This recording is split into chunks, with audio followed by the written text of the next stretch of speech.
नमस्कार दोस्तों। यहाँ पर मैं आपके लिए एक और इम्पोर्टेंट वीडियो लेके आया हूँ। शेयर मार्केट में हम अच्छी कंपनी ढूंढते हैं, उस कंपनी के बारे में एनालिसिस करते हैं, उसके पैरामीटर्स की एनालिसिस करते हैं और अगर हर पैरामीटर पर हमें वो कंपनी अच्छी लगती है, हम उस पर्टिकुलर कंपनी में पैसा लगाते हैं। उसके बाद कंपनी में तेजी होती है, तेजी होने के बाद आपको प्रॉफिट होता है, लेकिन सबसे इम्पोर्टेंट क्वेश्चन होता है कि हमें उस कंपनी से एग्जिट कब करना है, कौन से लेवल पे हमें उस कंपनी से एग्जिट करना चाहिए ताकि हमें जो प्रॉफिट हुआ है वो हमारा प्रॉफिट सेव हो सके, हम उस प्रॉफिट का फायदा उठा सकें। यानी सिंपल सा कह सकते हो कि प्रॉफिट बुकिंग कब करना चाहिए, ये सबसे इम्पोर्टेंट क्वेश्चन है। तो इस वीडियो में इसी क्वेश्चन का आंसर ढूंढने की कोशिश करेंगे। हम यह समझने की कोशिश करेंगे कि कौन से लेवल पर हमें प्रॉफिट बुकिंग करना चाहिए, कब हमें प्रॉफिट बुकिंग करना चाहिए। अगर आपको यह वीडियो पसंद आए तो इस वीडियो को लाइक करना और शेयर करना बिल्कुल ना भूलें। और अगर आपने अब तक इस चैनल को सब्सक्राइब नहीं किया है तो चैनल को सब्सक्राइब भी करें और बेल आइकॉन को भी प्रेस करना ना भूलें, ताकि आपको लेटेस्ट अपडेट, इस चैनल की लेटेस्ट अपडेट आपको सही समय पर मिल पाए।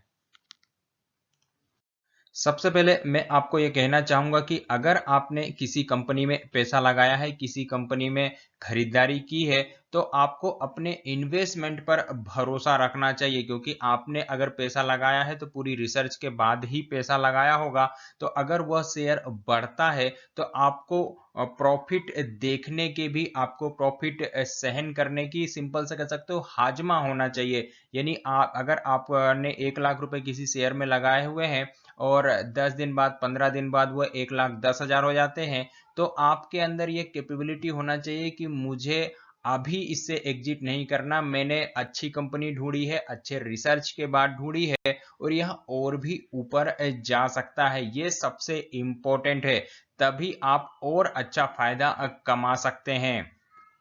जैसा कि इस वीडियो का टॉपिक मैंने रखा था कि हमें प्रॉफिट बुकिंग कब करना चाहिए, तो प्रॉफिट बुकिंग के लिए मेरे हिसाब से हमेशा आपको टारगेट ओरिएंटेड इन्वेस्टमेंट करना चाहिए। यानी जब भी आप किसी कंपनी में पैसा लगाएं, किसी शेयर में पैसा लगाएं, तो आप उसके लिए पहले से ही अपने दिमाग में एक टारगेट सेट कर लीजिए कि हमें इस इन्वेस्टमेंट से कितना कमाना है।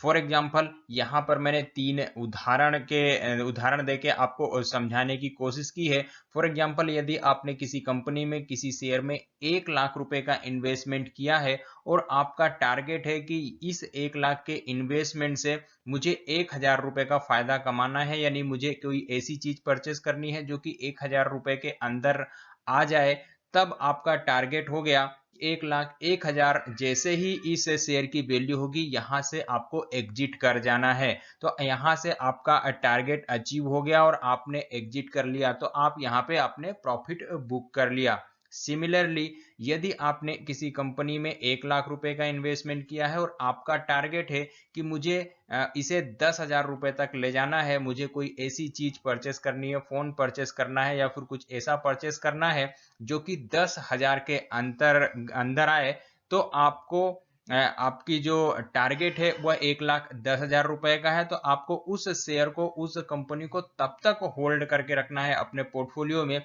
जब तक उसकी वैल्यू 1,10,000 रुपए नहीं हो जाती। यहाँ पर आपका टारगेट अचीव हो गया और जैसे ही आपका टारगेट अचीव होता है तब आपको वहां से प्रॉफिट बुक कर लेना चाहिए।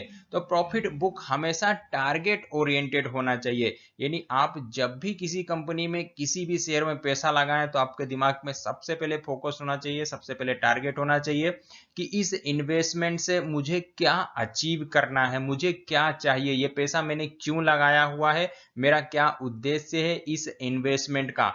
तभी आप अपने इन्वेस्टमेंट का फायदा उठा सकते हैं। अगर आप टारगेट ओरिएंटेड नहीं होते तो आप नुकसान में भी जा सकते हैं। तो हमेशा टारगेट ओरिएंटेड इन्वेस्टमेंट करना चाहिए। फॉर एग्जांपल, यदि आपका उद्देश्य कार खरीदने का है, 8 से 10 लाख रुपए के आसपास की अगर आप कार खरीदना चाहते हैं, तो आपने 1 लाख रुपए का इन्वेस्टमेंट किया हुआ है, तो आप उसे तब तक होल्ड करके रखें उस पर्टिकुलर शेयर को, उस पर्टिकुलर कंपनी को, जब तक कि आपकी इन्वेस्टमेंट की वैल्यू 10 लाख रुपए के आसपास नहीं हो जाती।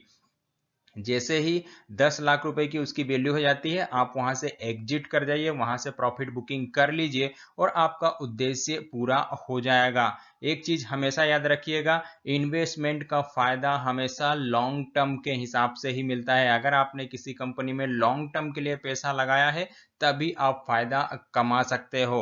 अदरवाइज अगर आप शॉर्ट टर्म का व्यू रखते हो, तो हो सकता है कि 2-4 दिन उस पर्टिकुलर शेयर में आपको तेजी देखने को मिले और उसके बाद 2-4 दिन बाद उसमें कुछ गिरावट आती हुई दिखे, मार्केट की वजह से कुछ गिरावट आती हुई दिखे और आप घबरा कर वहां से एग्जिट कर जाएं, तो हो सकता है कि आप लॉस भी बुक कर सकते हैं। इसीलिए आपको लॉन्ग टर्म का व्यू रखना चाहिए। लॉन्ग टर्म का व्यू रखेंगे तो मार्केट में उतार चढ़ाव तो आता रहेगा, लेकिन लंबे समय में अगर आपने अच्छी कंपनी में पैसा लगाया है, तो लंबे समय में डेफिनेटली वहां से आपको फायदा ही होता हुआ दिखेगा। तो प्रॉफिट बुकिंग कब करना चाहिए? प्रॉफिट बुकिंग हमेशा आपको टारगेट ओरिएंटेड रखना चाहिए। यदि आपने अपना इन्वेस्टमेंट टारगेट ओरिएंटेड रखा है, तो बिल्कुल जैसे ही आपका टारगेट आता है, आप वहां से एग्जिट कर जाइए, उस पर्टिकुलर कंपनी से आप बाहर हो जाइए। यहाँ पर मैं एक एग्जाम्पल के द्वारा भी इस चीज को समझाना चाहूंगा। फॉर एग्जाम्पल, मैंने एक टारगेट रखा कि मैंने एक किसी शेयर में 1,000 रुपए का इन्वेस्टमेंट किया और मुझे इसकी टारगेट 10,000 रुपए चाहिए, मतलब इस इन्वेस्टमेंट से मुझे 10,000 रुपए का फायदा चाहिए। मैंने कंपनी सिलेक्ट की बजाज फिनसर्व। बजाज फिनसर्व में मैंने कुछ समय पहले एक शेयर खरीदा और उस समय बजाज फिनसर्व की वैल्यू 1,000 रुपए थी।